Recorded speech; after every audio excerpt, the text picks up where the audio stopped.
A body is said to be in a state of rest when its position does not change with respect to a reference point.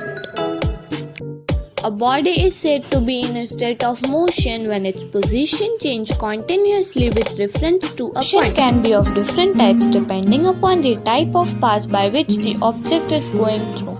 The first one is circulatory motion or circular motion. The name itself depicts that it is in a circular path. Then comes the linear motion, that is in a straight line path. The last one is oscillatory or vibratory motion, that is a to and fro path with respect to its origin. So these were types of motion we learnt. It is the physical quantity having own magnitude but no direction. It is the physical quantity that requires both magnitude and direction.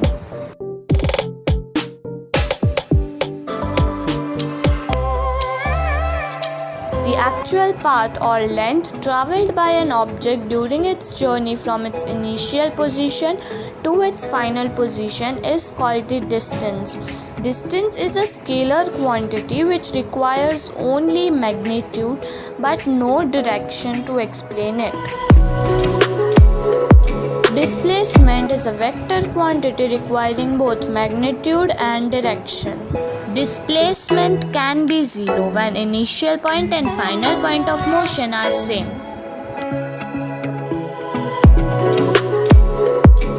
Here, distance is denoted by s.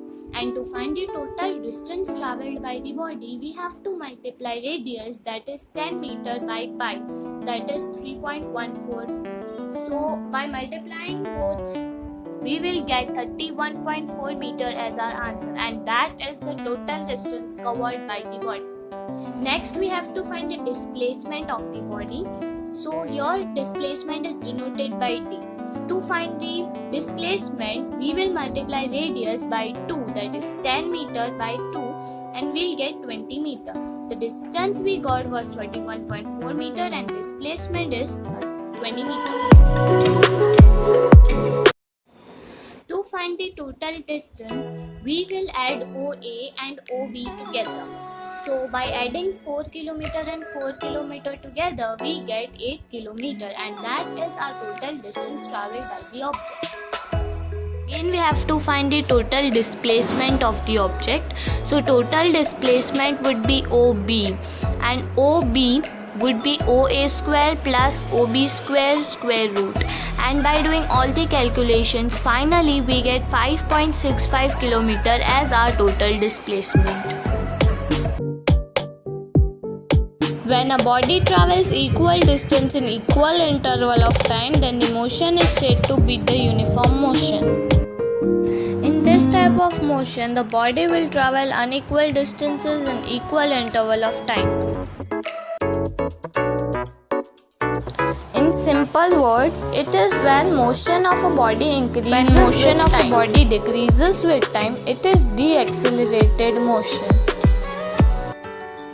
The measurement of distance travelled by a body per unit time is called speed. Speed can be found by dividing the distance travelled upon time taken. SI unit of speed is meter per second. If the body is executing uniform motion, then there will be a constant speed or uniform motion.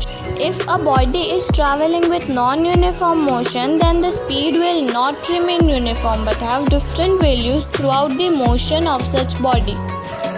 For non-uniform motion, average speed will describe one single value of speed throughout the motion of the body.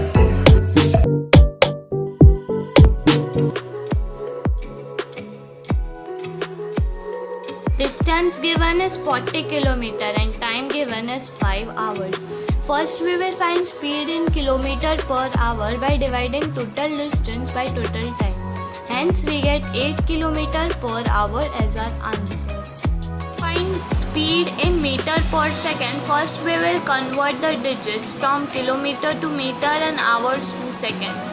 After converting, we will divide distance and time, and hence we will get the answer as 2.2 meter per second. Velocity is the speed of a body in given direction. Velocity is a vector quantity. Its value changes when either its magnitude or direction changes. For non-uniform motion in a given line, average velocity will be calculated in the same way as done in average speed. SI unit of velocity is meter per second.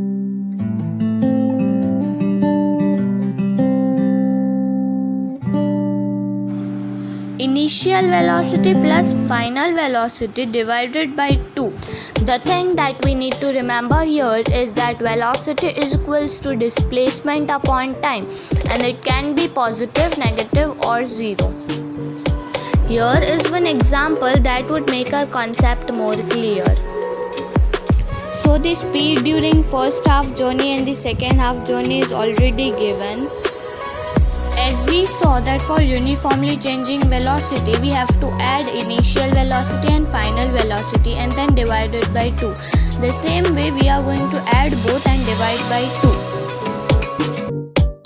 2. Acceleration is seen in non-uniform motion and it can be defined as the rate of change of velocity with time. A simple formula to found acceleration is dividing the difference of final velocity and initial velocity with time. The thing to remember here is that if final velocity is greater than initial velocity, then acceleration will be positive. If a body is moving in a circular path with uniform speed, then it is said to be executing uniform circular motion. In such a motion, the speed may be same throughout the motion, but its velocity is different at each and every point of its motion. Thus, uniform circular motion is an accelerated motion.